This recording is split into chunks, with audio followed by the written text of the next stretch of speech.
broadcasting across the nation from the East Coast to the West, keeping you up to date on technology while enjoying a little whiskey on the side, with leading-edge topics, along with special guests, to navigate technology in a segmented, stylized radio program. The information that will make you go, Pull up a seat, raise a glass with our hosts as we spend the next hour talking about technology for the common person. Welcome to TechTime Radio with Nathan Mumm. Welcome to Tech Time with Nathan Mumm, the show that makes you go, technology news of the week, the show for the everyday person talking about technology, broadcasting across the nation with insightful segments on subjects weak side of the mainstream media. We welcome our radio audience of 35 million listeners to an hour of insightful technology news. I'm Nathan Mumm, your host and technologist with over 30 years of technology expertise. Our co-host Mike Rday is in the studio today. Mike's an award-winning author and human behavior expert. Now, we're live streaming during our show on 4 of the most popular platforms, including YouTube, Twitch.tv, Facebook, LinkedIn, and we paid for the high-end subscription for X, so we're back on X streaming our show. Why? Well, because if people wanted to get a hold of us that way, I decided to give Elon Musk some money, so there you go. Now, we do encourage you to visit us online at techtimeradio.com and become a Patreon supporter at patreon.com/techtimeradio. We're friends from different backgrounds, but we bring the best technology show possible weekly for our family, friends, and fans to enjoy. We're glad to have Odie, our producer, at the control panel today. Welcome, everyone. Let's start today's show. Now on today's show. All right, today on Tech Time with Nathan Mumm, buckle up as we dive into the latest technology news and stories. Here's what we got coming up for the show today. Today is our spooky Halloween episode, and like clockwork, we have Nick Espinosa on the show to talk about the scariest things in technology in our haunted Halloween episode. First, is Netflix Moments really what they say it is for? To share your favorite scenes with friends. We're also going to be talking about this Chinese aquarium that's stunned to discover that their whale was zonkers. All right, well, then we dive into an issue plaguing the BBC weather website, which caused quite a stir. And guess what? Robot vacuum speaking to you from the grave. Is that possible? Yes, it is. Now we're going to discuss how these things happen and more. We also have Gwen Wei on for a gadget. Is this going to be a trick or a treat gadget? Finally, we explore the development of a possible Skynet system, just like the Terminator movies. In addition, of course, we have our standard features, including our technology fail of the week, a possible Nathan Nugget, and of course, our pick of the day, whiskey tasting, to see if our selected whiskey pick of the day gets 0, 1, or 2 thumbs up at the end of the show. But now it's time for the latest headlines in the world of technology. Here are our top technology stories of the week. All right. Welcome to our top technology stories of the week. Number 1, Netflix is having a moment. But its new feature, Moments, is not one of them. Let's go to Corinne Westland for more on this story.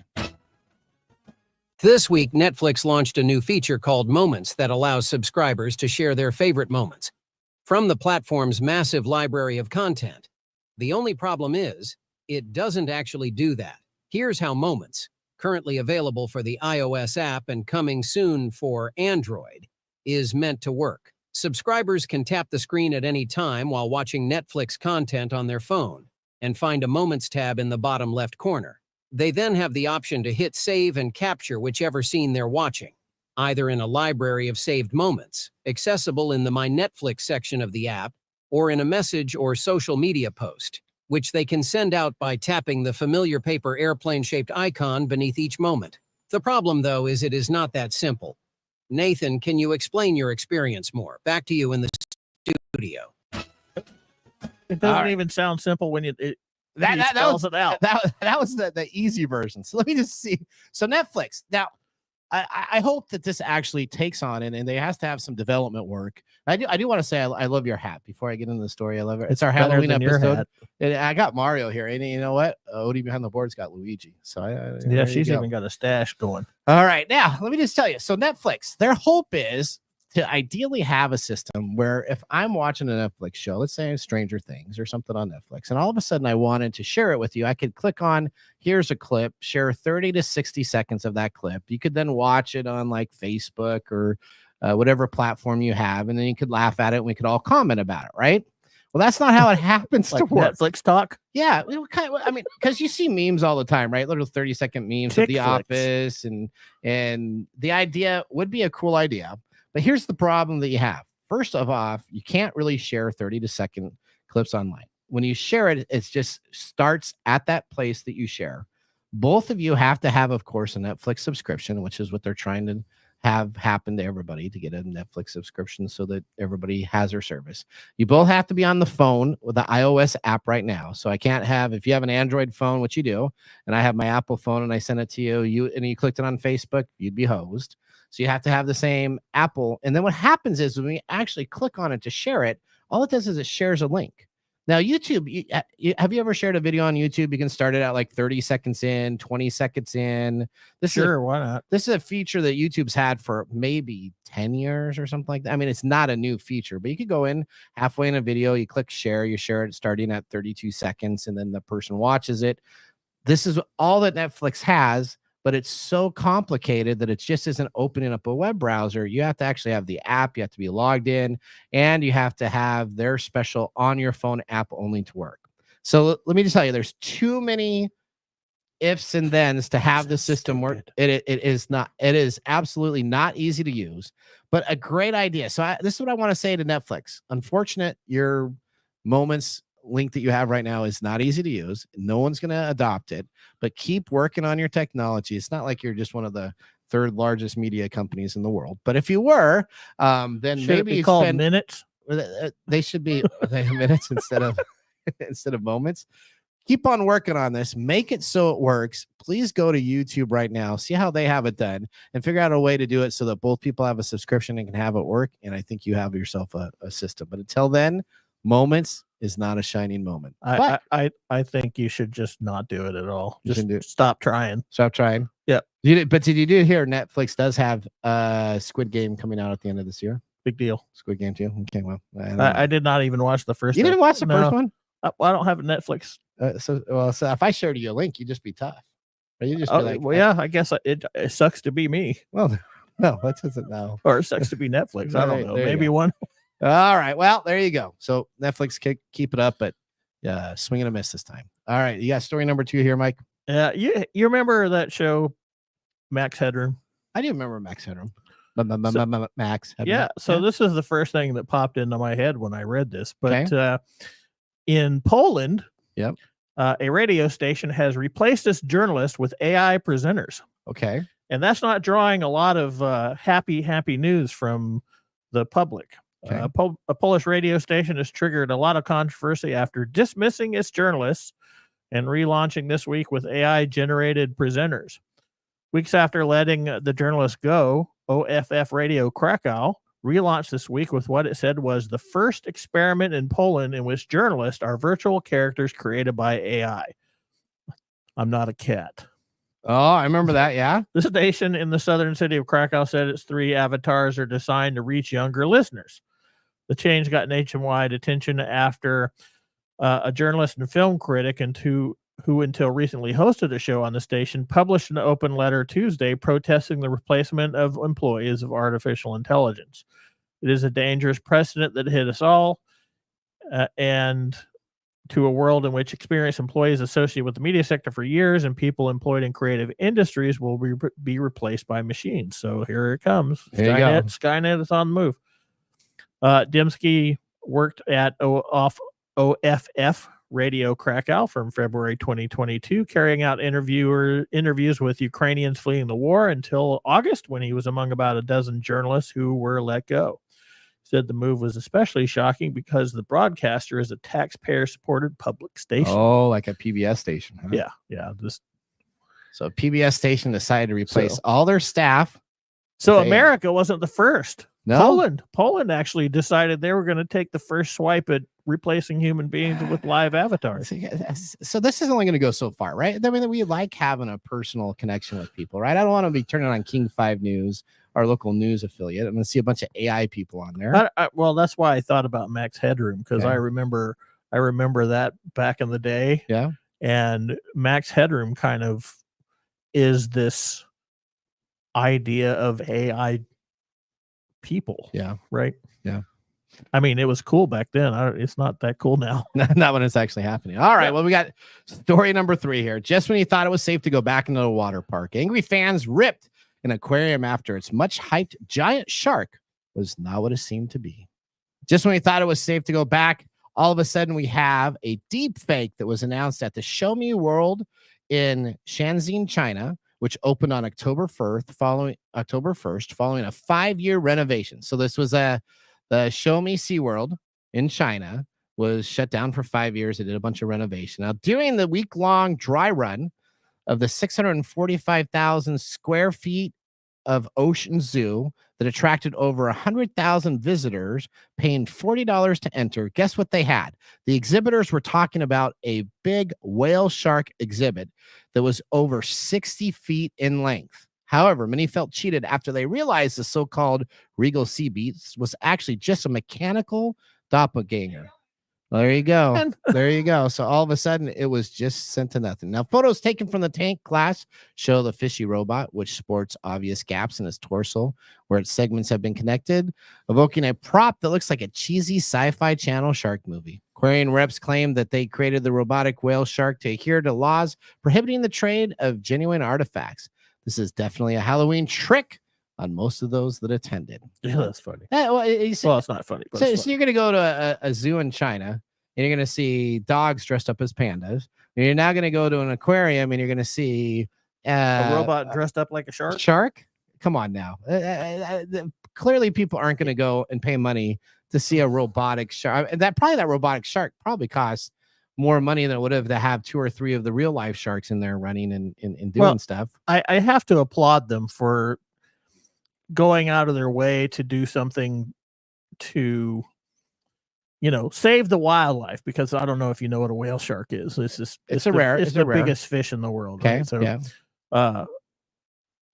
They should have said that's what they were doing. Yeah. Or maybe they should have just said that they had a talked big robot. to Universal Studios and, gotten what was it, Josh, Bruce or Bruno? Yeah, Bruno from the. Was it Bruno? Is that the Nemo one? No, the shark from Jaws. What? Oh. It has a name. I can't remember what it is. I don't remember Jaws, but I think Bruno's from Bruce. Bruce. Yeah, that's Bruce. Right. That's right. I don't know what you're talking about. Okay. Well, that ends our top technology stories of the week. When we return, Nick Espinosa from Security Fanatics will join us to discuss the scariest technology items this year for our spooky Halloween episode. You will definitely be frightened. Stay tuned to find out this information and more. You're listening to Tech Time with Nathan Mumm. See you after the commercial break.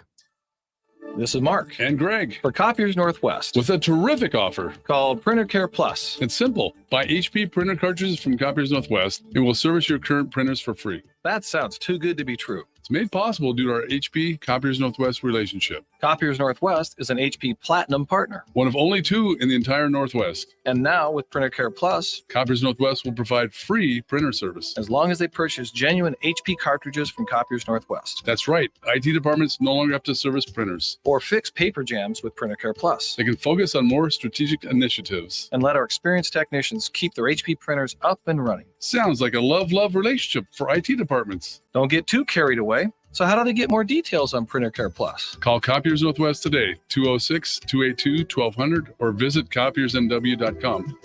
Copiers Northwest, new ideas, new solutions.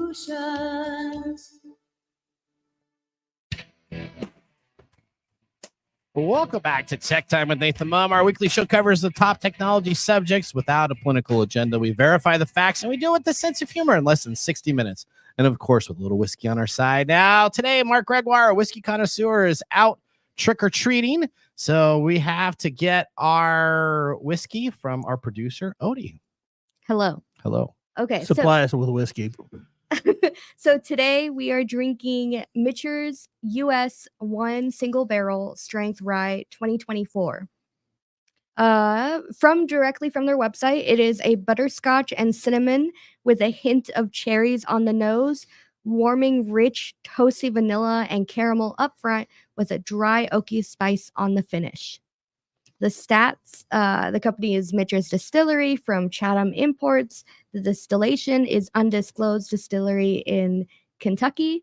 It's a straight rye classification. At least 4 years it's been aged with a 55.4% proof or ABV and 110 proof. Okay. The mash bill is undisclosed, rumored low rye, and it goes for about $110 for 750 milliliters.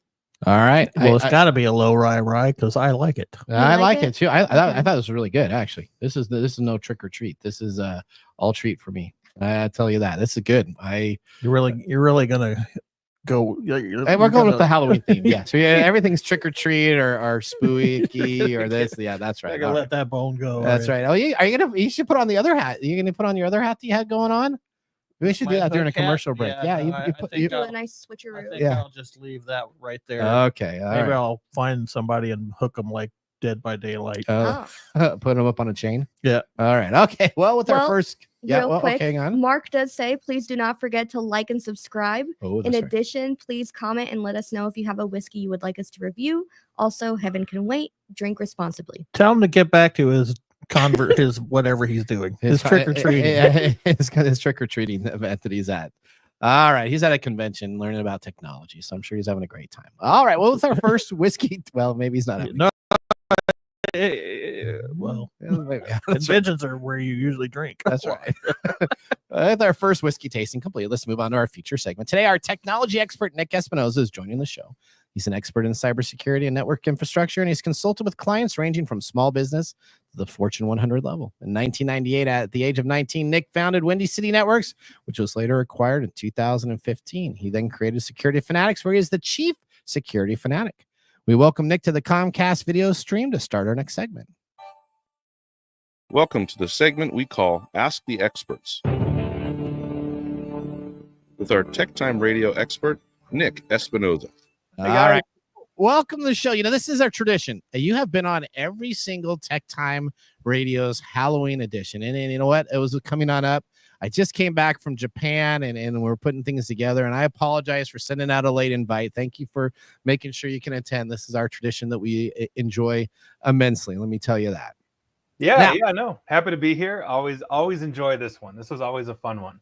This is because we're going to talk about the scariest stories. And it was.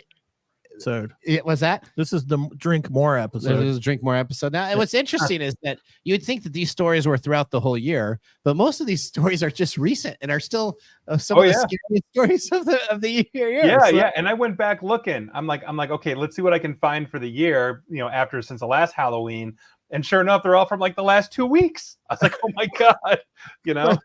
So I don't know what that says about next week, but you know, here we go. So there you go. That's right. Yeah, with the political stuff, we're gonna be talking about that. Well, let's talk with a subject that's really sucky. So robot vacuums. You like how that little pin there? There you go. There you go. Robot vacuums have been hacked, and the attackers are yelling these through the speakers. Nothing like an eerie sound coming out of a vacuum in a closet late at night. There it is. Explain what is going on. Yeah. So this is an interesting one, and quite frankly, a little bit terrifying if you've got kids, because robot vacuums across multiple U.S. cities were actually hacked in basically the space of a few days, and the attacker was physically controlling them. And to your point, it was yelling obscenities through the onboard speakers. Now, what we're talking about is a robot vacuum, not iRobot, that is now owned by Amazon, but a Chinese-made one called EcoVax that apparently we're buying in the United States. And here's a fun example, as reported by the ABC. Now, Daniel Swenson, who apparently is a lawyer in Minnesota, was watching TV, we're going to assume the Vikings, when his robot started to malfunction. Quote, it sounded like a broken up radio signal or something. You could hear snippets, maybe a voice. So he thought basically something was screwed up. He checked the app, saw that somebody was accessing his live camera feed and remote control feature for his robot. So he reset his password, rebooted the robot, and of course it started to move almost immediately again. And then a voice started screaming racial slurs through the robot speakers at his 13-year-old son. So good times on that. This is obviously another case of just, you know, a cheap Chinese product that is a knockoff of, you know, something that just doesn't have good vulnerability control, because people are getting into these things left and right. So do you have an actual model number of which unit that was? Yeah, it was like the Dietz 9X or something along those lines. I don't have it in my notes, but yeah, it was like the DEETS 9, something like that. So it wasn't a Roomba or a standard. Not a Roomba, Ecovacs. Like if you have Okay. an basically if you have an Ecovacs robot vacuum, you want to check this out. I don't care what your model is. Odds are the vulnerabilities everywhere. Okay. I'm a little split on whether that. I mean, that would be kind of a fun prank to do. Right. Yeah. Do you want to be on the other side where you start talking to people? Yeah. Yeah. This happened to Google though. Somebody's vacuum around and yelling at them. Yeah. Maybe not obscenities, but Yeah, but this happened to Google just before the pandemic, where people had insecure Nest, like the Nest cameras and thermostats, and attackers were breaking into Google accounts and taking it over. And there's like literally a recorded video of this guy talking to like a 3-year-old little girl in her crib about how he's Santa Claus, and all these kinds of things, which is a terrifying prospect if you're a parent, right? You don't want some jerk talking to your toddler, telling them they're Santa Claus or Jesus or whatever it was. And so it really just underscores that we need good controls in our life when it comes to our cloud-based technologies. imagine, your Roomba coming up to you and going, "Hi, I'm Chucky." Yeah. Well, I mean, if I was controlling it, I'd say kill all humans, but there you go. Yeah. No, I mean, but you know what? That's what happens sometimes when you buy cheap stuff. Yeah. Online. So if you don't know where you're buying it from and you buy yourself a cheap vacuum, you kind of you got to be careful where you're buying your stuff from. Yeah, I mean, save a few bucks, get half. Amazon. If you buy cheap cables for 3D stuff and video cameras or especially audio stuff, if you get it really cheap, I mean, there's a chance that they can have some knockoff stuff out there. A, that normally doesn't work good, but two, that can be doing recording and screen cap, a lot of different stuff. So you got to know where you're buying your stuff from. All right, moving on. We have an election that's coming up. I don't know if you've heard about that, but it seems to be getting some news about that in the across the nation. And all of a sudden we have some conspiracy theories that are popping up, of course, with any election that you have. But it does seem that the Trump and Harris campaigns have been targeted. Explain what is happening here, Nick. Yeah. And interestingly enough, my daily video and podcast today was on Facebook, helping essentially the extremists with their coordination for after the election. So this is obviously very close to home, right? And we are almost at the election. But here's what's happening. Both the Trump and Harris campaigns have been targeted directly for their cell phones. And according to the Associated Press, Chinese hackers engaged in a broader espionage operation against Donald Trump, obviously running as a Republican, his running mate, J.D. Vance, and then people associated with the Democratic campaign of Kamala Harris. And it's not 100% clear, or at least nobody's saying, what data might have been accessed or taken, because this is an ongoing investigation. And the FBI statement did not confirm the identities of the individuals in both camps and both campaigns by virtue of that. But they said they were investigating a, quote, unauthorized access to commercial telecommunications infrastructure by actors affiliated with the People's Republic of China. And I think it's important to remember, for the record, that when former President Trump was in office as President Trump, he refused to trade in his personal mobile phone for a secure one. Because remember, like the NSA, CIA, they secure phones. This was a whole stink with President Obama back in the day. And apparently Chinese intelligence was able to break in to then President Trump's personal phone that he was using to tweet all the time, as we know he did. And so this isn't the first time he's been targeted, right? He's been targeted multiple times. And there's also no doubt that Vice President Harris, and she's the current vice president, has also had her share of attempts.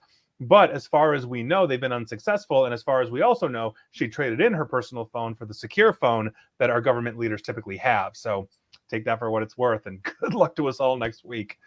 Was that? Well, they're really. Maybe we should hack their whale shark. Their whale shark in and their talk aquarium? to talk to the aquarium goers there and yell stuff at them. Yes. There you go. There you go.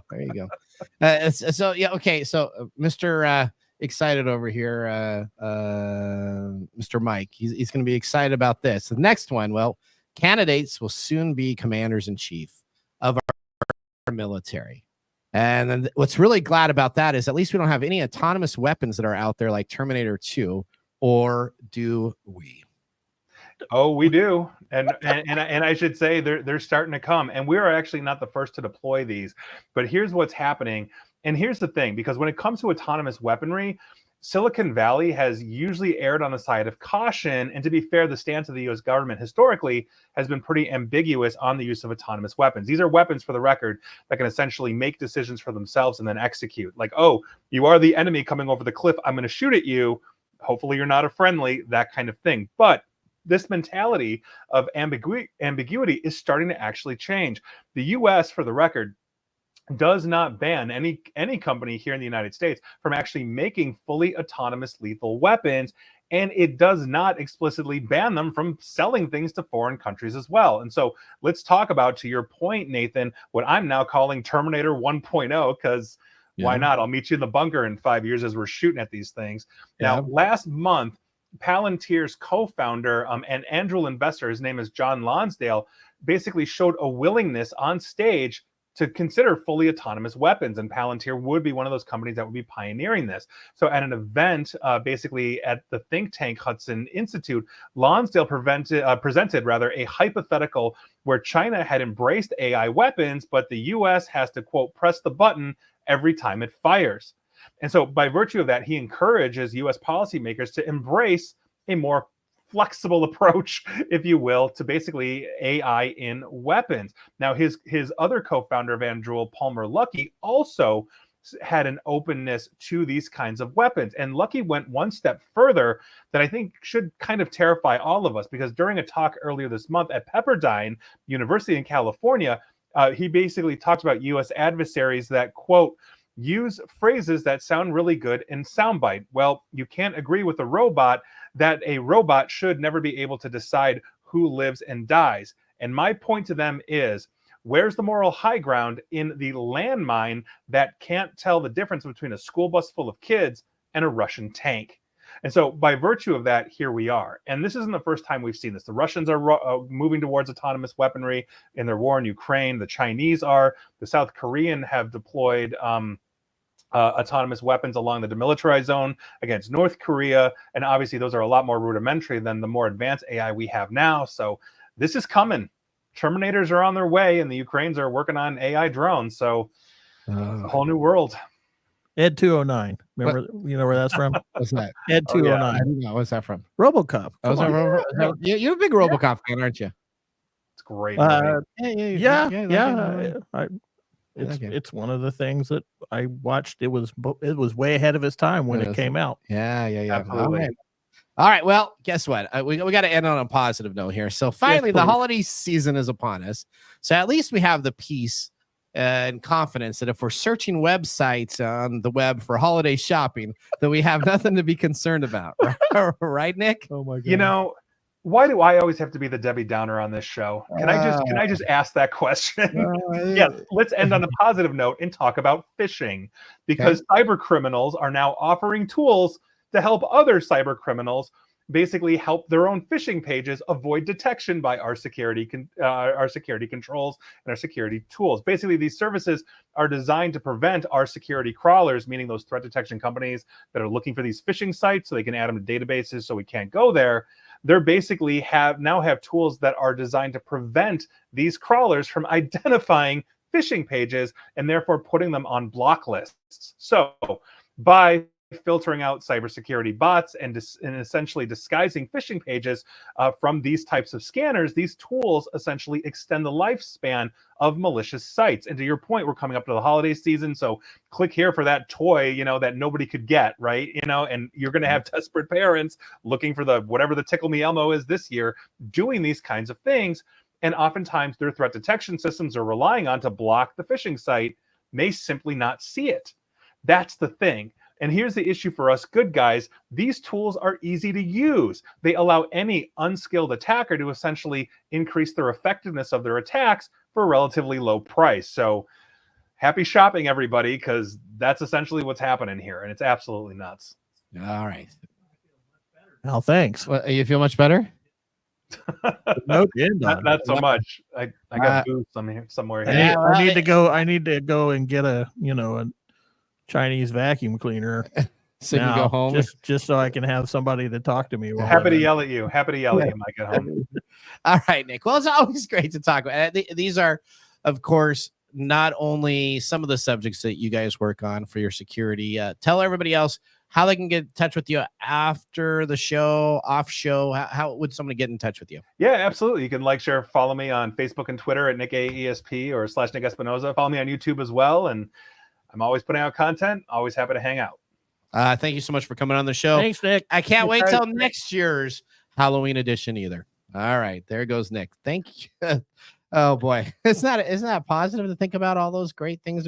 I'm just filled with positivity right now. Are you? Yeah, I came in complaining about technology. I'm going to leave swearing at all. But you do have whiskey to drink during the show, so that will calm you down, right? No, not really. Not really. It'll just make it easier for me to throw my computer across the room when I get home or whatever I'm going to do. Well, just be careful it doesn't hit that vacuum because it could be talking to you. All right. Well, that ends our Ask the Expert with Nick Espinosa. Now up, though, we have our gadgets and gear gal, Gwen Way. What's new in our gadgets and gear? All right. We're excited to have both Nick and Gwen on the show today. So I can't wait to have that taken care of. So let me just tell you, Gwen is coming to our Halloween special. She has a gadget and gear, and we want to have all the listeners kind of listen to see what we have going on here to see if this is something that is a great idea or not great idea. All right. Are we able to get Gwen up on the screen there? Gwen, is your camera on? My camera is on, and it seems to be giving us problems. I consider this an absolute trick. Thanks, technology. That's okay. We can hear from you here, so that's not a problem. We have you there. The Chinese are looking. They're taking care of you. So tell us what we have for our gadget and gear today. So it's funny that Mike actually mentioned RoboCop earlier. I'm a big fan of late 80s, early 90s, just fun movies. And one of my favorites for this time of year is actually The Lawnmower Man. Okay. It's a great flick where a scientist who is focusing on neuro studies digs in, gets a helmet that can actually stimulate the brain waves. He originally tested on apes and then decides to test it on a human. Big problems occur because, of course, they do. But as a high schooler, when I first saw it, my first thought was, ooh, I want one of those. Well, guess what, ladies and gentlemen? You can get one now. Okay. So what is this device? Let's talk about this device on Kickstarter. So this is a advanced brain computer interface. Is that correct? That is correct. The name of the product is Broadmind. Their kind of catchphrase is unlock the power of your mind, which is pretty exciting and sounds amazing, exactly like in the movie. But exactly like in the movie, I think there are some problems with this device. What is it supposed to do? That's what I'm unclear about. It is supposed to take input directly from your brain and allow you to play games, utilize VR without actually having to move around and endanger pets, children, spouses, friends, family, furniture, whatever. So theoretically, you could put this on, you can sit on your couch, put your visor on, and be able to do all of the fun stuff in the game. Shoot, climb, slash, whatever you're doing, without actually physically moving. This is like Ready Player One. So yeah, basically. So this is a device that we'll see if we can get Odie to actually put up the Kickstarter page so we can actually take a look at this Kickstarter page. And essentially it's a device that goes on the outside of your mind. Is that correct? Exactly. It goes on your head. You just put it on over your hair, just like normal, like you would wear a hat or something else. And you're able to suddenly control your computer with your brain. Okay. All right. Now, how many backers does this have? How much money has it raised? Where are we at so far on this? So it actually has 183 backers, which surprises me somewhat, and has raised $141,000 of a $30,000 goal. So it is successful as far as all of that is concerned. Okay. What is the company that is backing this? There's where we get interesting. So the company is calling itself Broadmind, the same as the product. Okay. This is the first thing that they have offered. And I'm going to go in a little bit in detail to show you what you can look for to see things that are maybe too good to be true on Kickstarter. Okay. I think this one definitely falls in. Are you saying that this isn't what they're saying it is? Well, we do have it on the screen. So if you're looking at our live feed right now, we do have the item coming on up in our gadgets and gear area. You can take a look at the Kickstarter. So tell us more about this, Gwen, as we kind of scroll through the pictures and information online. So there are a couple of things that you want to look out for. Number one, if you take a look at this product, it's showing up on your screen right now. Does that really look like a high quality product, or does it look like something somebody 3D printed? It looks like a 3D printed device, doesn't it? Now, if you're in the market for a 3D printed device, that's fine. But in this kind of case, that's probably not going to actually give you the functionality that they are promising. Okay. So it says it's top quality, though. It says on the things, it says it's top quality and materials that made it, maybe. And you see a guy putting it on his head. And I'm pretty sure that neuroscience hasn't advanced this far yet. So I think this is probably bogus. And I doubt very much that neuroscience is going to advance on Kickstarter to this. Yeah, I don't think that. So Elon Musk is trying to develop a device. Yeah, we already know. He's spending millions of dollars paying somebody to have as a test subject. But this device right here is on Kickstarter, and it looks like it does exactly some of the same stuff. So continue on, Gwen. I'm just so excited about this because this guy for a couple $100, I think I could do the same thing. Exactly. It's $300 for the base model right now. You've got 5 more available at that price. That's actually one of the other things, though. You only had 3 different versions. You've got the base model that is only available in a limited amount. And then you've got the full model, which is available unlimited. So you can get. So is it the same device though, or is it a different, like a Rev A and a Rev B, or is it the same device and you have to pay to unlock it? It's actually the same device. You do have to pay to unlock some features. The main difference with the larger price is that you've got access to what they are calling Broadmind SDK. Oh, the software development kit. Exactly. So you've got access to the software development kit if you pay the whole cost. Otherwise, it's pretty much the exact same thing. So that's $600 for a development kit, basically. Okay, so the whole idea is that you put this on your head while wearing a virtual reality setup, and you sit and play video games like you do with a regular video game. Exactly. And your mind does all the controlling, and you don't have to look around and do whatever. That's right. So if I'm playing Sea of Thieves, I can just think I want to shoot you and line up, and I'm going to snipe you across the sea. Okay, yeah, that makes total sense to me. Exactly.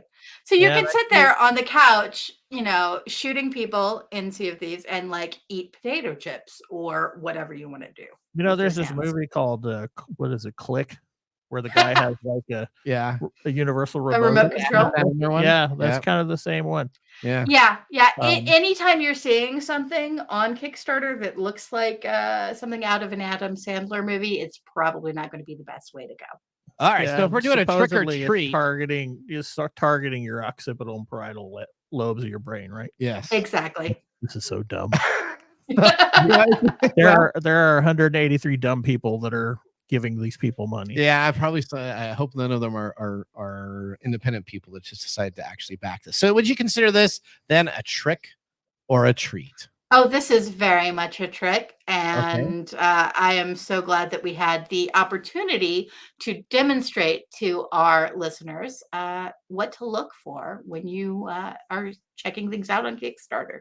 All right. I think it's been a real treat that we talked about this thing. Yeah, so that does say, we always talk about some great things on Kickstarter. Kickstarter is a platform where you help inventors create stuff, but it also is a great platform for scammers out there to come up with ideas and have you invest the money. And be careful, because if you're not putting it on your credit card and you're just putting it on a regular bank card, once you make this deposit, the deposit is final. So that money goes away. Kickstarter does not refund you. Sort of like Getting a DeLorean online. Well, hang on. Be nice there now. All right, Gwen. Well, thank you for coming on the show. It's always a pleasure talking about you, about new gadgets. And hopefully, I'm sure we have some coming on up for the holidays. And we'll have to make sure we send you a camera so that we can get you and see you next time on the show. I think you should get one just to see what it looks. See what it actually does. Buy this device. Yeah. It probably won't even massage your hair. Probably not. No. So it won't work on me. That's probably one of the cheapest things that you'd lose your money on too. Wow. Wow. Okay. All right. Well, that ends our segment, gadgets and gear. Smackdown for Bodie. Up next, we have This Week in Technology. So now would be a great time to enjoy a little whiskey on the side, as we're going to be doing so during the break. Bye, Gwen.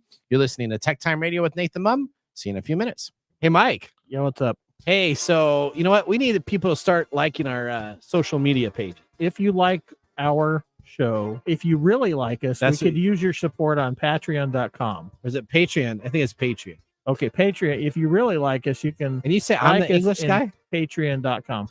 I butcher the English language? You know you butcher the English. Okay, so it's all the time. It's Patreon.com. Patreon.com. If you really like our show, you can subscribe to Patreon.com and help us out. Oh, and you can visit us on that Facebook platform. You know, the one that Zuckerberg owns? The one that we always bag on? Yeah, you can. We're on Facebook too. Yeah, like us on Facebook. You know what our Facebook page is? TechTime Radio. At TechTime Radio. Yeah. You know what? There's a trend here. It seems to be that there's a trend, and that's TechTime Radio. Or you can even Instagram with us. And that's at TechTime Radio. That's at TechTime Radio. Or you can find us on TikTok. And it's TechTime Radio. It's at TechTime Radio. Like and subscribe to our social media. media. Like us today. We need you to like us. Like us and subscribe. That's it. That's it. That's that simple. And now, let's look back at this week in technology. All right. Welcome back to Tech Time with Nathan Mumm. That was a nice hat on you there, Mike, during the break. There you go. That's my hook hat. Okay. Now, let's talk about what happened on October 28th, 1998. The U.S. President Bill Clinton signs into law the Digital Millennium Copyright Act, the DMCA. The law is intended to criminalize production and dissemination of technology designed to cultivate digital copyright protection, known as the Digital Rights Management, or DRM. The DMCA is affected by the worldwide cryptography research community, since it's an argument can be made that crypto services violate the DMCA. The arrest of Russian programmers over the last couple of years was a highly publicized example of the laws used to prevent or penalize development of anti-DRM measures. That was This Week in Technology. If you ever wanted to watch some Tech Time history with over 200 weekly broadcasts spanning 4+ years of video, podcasts, and blog information, you can visit us at techtimeradio.com to watch our older shows. We're going to take a commercial break. When we return, we have the Mark Mumble Whiskey Review. See you after the break. Hello, my name is Arthur, and my life's work is connecting people with coffee. Story Coffee is a small batch specialty coffee company that uses technology to connect people to each product resource, which allows farmers to unlock their economic freedom. Try our Medium Roast Founder Series coffee, which is an exotic bourbon variety that is smooth, fresh, and elegant at storycoffee.com. That's STORI coffee.com. Today you can get your first bag free when you subscribe at storycoffee.com with code TechTime. That's STORI coffee.com. The segment we've been waiting all week for, Mark's Whiskey Mumble.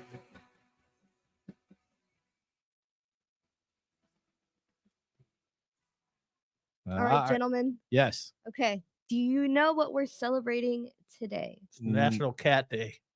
I'll give you a hint. Okay. Are you ready? Sure. Oh, that's a modem. American Online. Okay. Okay, American Online modem. National Dial-Up Day? No. But it has something to do with the dial-up. National Phone Day? No. Modem Day? No. Why did we dial up before? To get to the Because internet. we were Okay, idiots. so The creation of the internet? it is Was that National Internet Day. Oh, I thought Al Gore created the internet. He Shut did. up. Anyway. Out of his lockbox.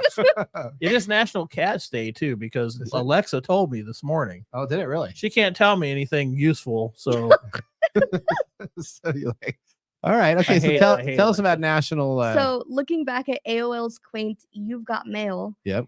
adds circa 1997. Few could imagine what the internet would mean all these years later. We love the new thing called email, but could we imagine booking an entire overseas vacation on our phones at 3 a.m.? Or something called TikTok? Or the web's worldwide implications? No. No. TickFlex. So anyway, that Wow. is today. So another product that comes to us from the 1990s is Mitcher's team that has been doing pioneering work to reestablish the high quality American rye whiskey category. Okay. For maturation, the rye distillation is entered into the barrel at 103 proof rather than a more industry standard higher proof of 125. Barrel entry at a lower proof costs Mitchers more money in terms of barrels and warehousing, but they believe it yields a richer, smoother, more full-bodied whiskey after proper maturation. Okay. Most barrels in the releases range from 107 to 112 proof, straight from the barrel. To savor it, it is a unique experience for anyone who enjoys rye whiskey. All right. So, Mike, you're not normally a rye guy, though. No, I'm not a rye person. But what do you think? What do you think of this? This is really good. This is really good, isn't it? As my tastes for whiskey have progressed, my tolerance for rye has risen. So, okay. If it's a high rye, I don't do those very well. So I can pretty much guarantee this is a low rye one, low rye because it's not burning the crap out of my mouth. So it's not necessarily the proof that you're worried about. It's the rye content in there. It's the rye burn. I don't like the rye burn of most ryes. All right. So tell us more, Mike. So Mark absolutely loves this rye. Okay. He has nothing but praise for it. He wondered what Nathan and Mike would think, so he asked the internet. That is what it said, and parentheses. And Odie, do not gag while reading this, and parentheses. Mitcher's Barrel Strength Rye 2024 is likely to impress both Nathan and Mike from TechTime Radio. Given their appreciation for unique and robust whiskeys and the host's appreciation for distinctive tasting experiences, the 2024 release should appeal to these whiskey aficionados. Oh yeah, looking for strong character and a smooth finish. Oh. Nice. Did he get that from Radio Krakow or from the Whale Shark in China, or maybe the Roomba or ChatGPT? I mean, he could have got it from there too. I mean, he got it from his vacuum cleaner. His vacuum cleaner right. yelled it at him while we were. Is it now? Does he say if this is his top shelf or he does not? So my this prediction. Is a top shelf. This is a top shelf. This is how much is it per bottle again? Give me a moment. It is 110 for 750 milliliters. Yeah, I think this is on his top shelf. But I think it goes for 350 on the secondary market. Oh, so this is one of the little marks I found it on the first market, and I'm selling it on the secondary market as I'm down in Las Vegas right now. Probably is that where you? Is that where he's at? Yeah, is he in Vegas? Yeah, he's out trick or treating at a conference. That's right. He's having a good time there. Well, if it's in Vegas. Yeah, there's a lot that's going to stay there. That's right. Right, and we're never going to know about it. That's right. Thanks for the mumble. As always, You're whiskey and technology are a great pairing, just like Reese's peanut butter cups and Halloween. Okay, that was a good one. Okay, normally these are really bad. No, these are always really good. They just there you go. All right, let's should have had some screwball today too. Oh well, you know what? We have since we're in our new studio 400, right outside the studio door. There's a whole full bar setup, so afterwards we can just drink and drink. Well, and we're drink. gonna have some screwball. There you go. Okay, all right. I saw an ad on TV about that. Did you really? Okay, there you go. All right, let's move on now. Stop waving me off to our technology fail of the week. We are out of time. Congratulations, you're a failure. Oh, I failed. Did I? Yes. Did I? Yes. Did I? Yes. All right. Well, this week comes to us our failure from the BBC weather app. The BBC weather app forecasted hurricanes across the world. Fault with the BBC weather website and app has led to incorrect forecasts and impossible high wind speeds in the UK and across the globe. We're talking like 3,000 miles an hour. There we go. Graphics warned of hurricanes and showed estimated wind speeds of 13,508 miles per hour in London and 5,294 miles per hour in Rome, far in excess of any genuine hurricane such as Milton, which reached not even 1/10 of those miles per hour. which struck Florida. Now, it also reported temperatures of 404 degrees Celsius. 100 degrees Celsius, I believe, is when you're melting. So it was 404 degrees So Celsius. these countries don't exist These anymore. do not.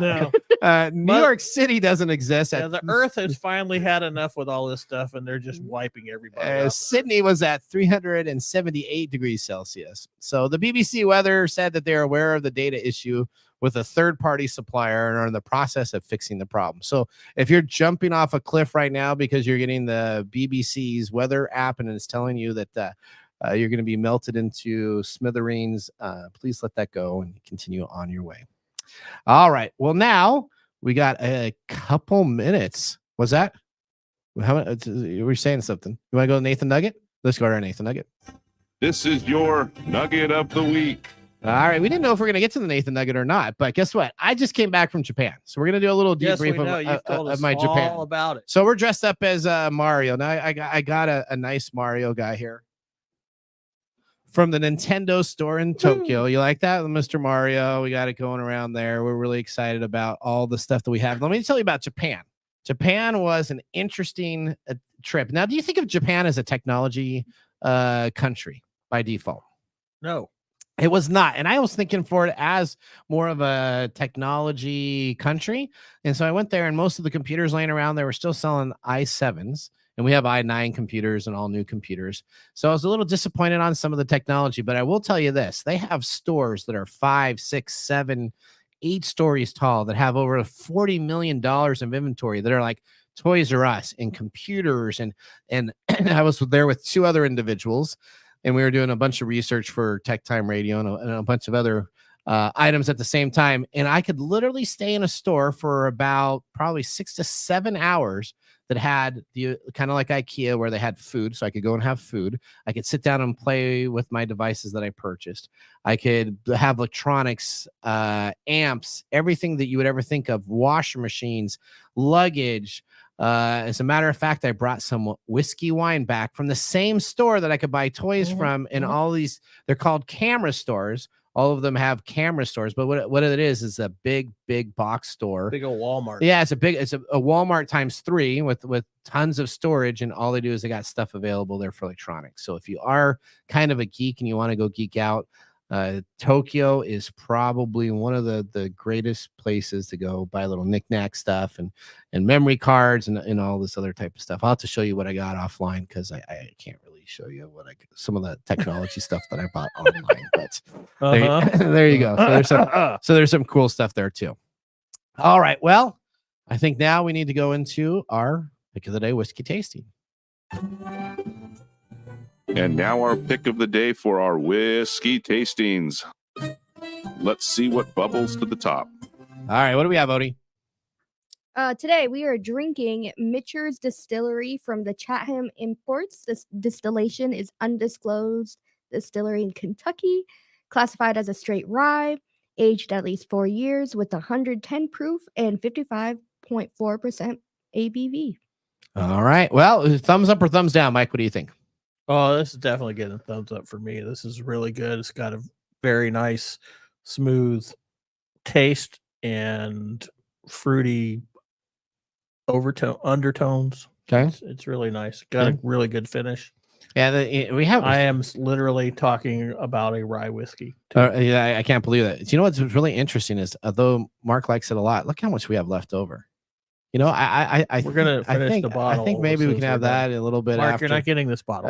There you go. Oh, okay. We're gonna drink it as soon as we the ghouls are gonna take it. That's right. I'm gonna give it a thumbs up. Also, I thought it was really good. I thought this is absolutely would be a top shelf whiskey. I like the bite. I'm kind of I do like rye as long as I don't get that initial bite and it stays. I like the bite that comes and then it kind of palates out, then so you're not having to worry about it too much, any other aspect for that.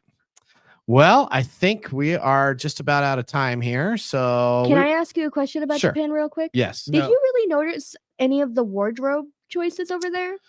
So, Or is that something you don't pay attention to? so I did Do you notice- know him? So Fashionista is not one of his words. no, Right, but they have a very distinct like the wardrobe. pagodas. Is that what you're trying to say? That the No. word? No, she's asking if you see any golf shorts over there. Oh, No. so there is a lot of schoolgirl outfits. Is I don't know what else to call them, but they're like the high skirt outfits. Everybody seems to wear those with the high nylon type of stuff. Yes. So, but yeah. Wow, Mike. Okay, is that what you were asking for, Odie? If I saw any of the high skirt outfits? I mean, I guess. Okay, but you got to remember. Were you really interested No. in schoolgirl? What were you interested in? Well, I just know that they have a very high sense of fashion over there, but they've also got like they're very into anime over there. So they So are. I was sitting on. I was sitting on, from. Right. sitting on a bus. A 7-year-old guy is reading anime. Yeah. I couldn't believe that. I was like, "What the heck?" It's like a cartoon he's reading there, very and he had a cultural. great time. So yes. Well, I will tell you that if you haven't been to Japan, you should at least go there once in your lifetime. It's probably worth taking care of. I don't know if I would go to Don't all go the with locations. Nathan. Well, don't go with me. Yeah, I wouldn't go with you. I either, was a little bit of a stick on the mud, so I was kind of just. which hanging is back. very, American of you. Was it very American of me? I will say that the bus system that and wasn't Google very works really American. good. That was very Nathan. You It want was just- technology? Google will tell you which bus to take at which time. Unbelievable. Not a single mistake there. But we want to thank everybody for listening to our show today. Thank you for our new Studio 400. Remember, I'm your host, Nathan Mumm, with Micro Day, signing off with a binary wink. See you next week. Bye-bye. Thanks for joining us on Tech Time Radio. We hope that you had a chance to have that moment today in technology. The fun doesn't stop there. We recommend that you go to techtimeradio.com and join our fan list for the most important aspect of staying connected and winning some really great monthly prizes. We also have a few other ways to stay connected, including subscribing to our podcast on any podcast service, from Apple to Google and everything in between. We're also on YouTube, so check us out on youtube.com/techtimeradio, all one word. We hope you enjoyed the show as much as we did making it for you. From all of us at TechTime Radio, remember, mum's the word. Have a safe and fantastic week.